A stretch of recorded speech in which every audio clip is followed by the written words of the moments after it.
2 தீமோத்தேயு 1 முதல் 14 வரையுள்ள வசனங்கள்.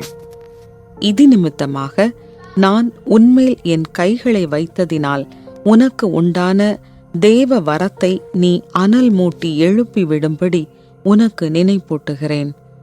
தேவன் நமக்கு பயமுள்ள ஆவியை கொடாமல் பலமும் அன்பும் தெளிந்த புத்தியுமுள்ள ஆவியையே கொடுத்திருக்கிறார். ஆகையால் நம்முடைய கர்த்தரை பற்றிய சாட்சியை குறித்தாவது அவர் நிமித்தம் கட்டப்பட்டிருக்கிற என்னை குறித்தாவது நீ வெட்கப்படாமல் தேவ வல்லமைக்கேற்றபடி சுவிசேஷத்திற்காக என்னோட கூட தீங்கு அனுபவி. அவர் நம்முடைய கிரியைகளின்படி நம்மை ரட்சிக்காமல் தம்முடைய தீர்மானத்தின்படியும் ஆதி காலம் முதல் கிறிஸ்து இயேசுவுக்குள் நமக்கு அருளப்பட்ட கிருபையின்படியும் நம்மை ரட்சித்து பரிசுத்த அழைப்பினாலே அழைத்தார்.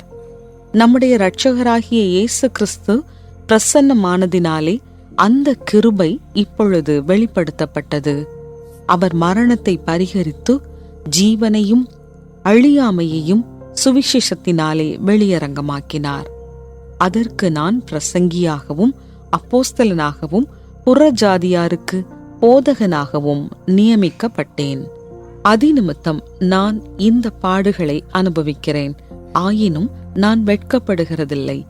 ஏனென்றால் நான் விசுவாசித்திருக்கிறவர் இன்னார் என்று அறிவேன். நான் அவரிடத்தில் ஒப்புக் கொடுத்ததை அவர் அந்நாள் வரைக்கும் காத்து கொள்ள வல்லவராயிருக்கிறார் என்று நிச்சயித்தும் இருக்கிறேன்.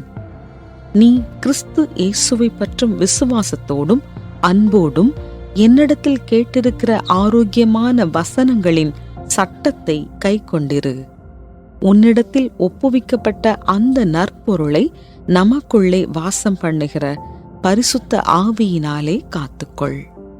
குறிப்பு வசனம்: தேவன் நமக்கு பயமுள்ள ஆவியை கொடாமல் பலமும் அன்பும் தெளிந்த புத்தியுள்ள ஆவியையே கொடுத்திருக்கிறார்.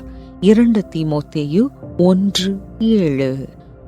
நான் சுயநலமாகவும் என்னுடைய தேவையை மட்டும் சகித்து கொண்டதற்காகவும் என்னை மட்டும் சரியாய் பாதுகாத்து கொண்டு வாழ்ந்ததற்காகவும் நான் மகிழ்ச்சி அடைகிறேன் என்று மரிக்கும் தருவாயில் இருக்கும் யாரும் கூறி மகிழ்ச்சி அடைவதில்லை என்று மிஸ்டர் பார்க்கர் பால்மர் பட்டம் பெறும் விழாவில் தனது மாணவர்களுக்கு அறிவித்தார்.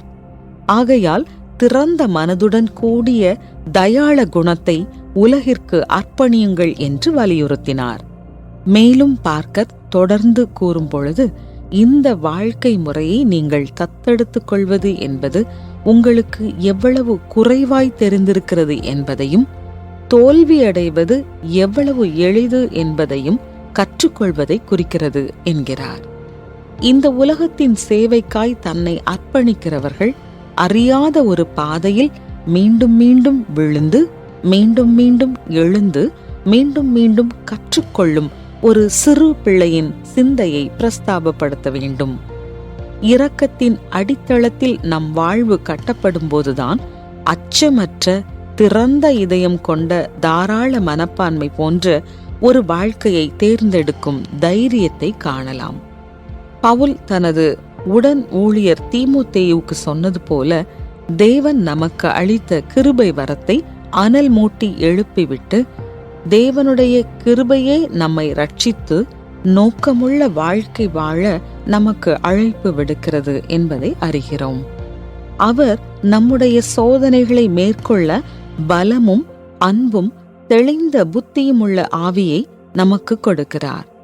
நாம் இடறி விழும்போது அவருடைய அன்பு நம்மை தாங்கி வாழ்நாள் முழுவதும் நம்மை நடத்துகிறது.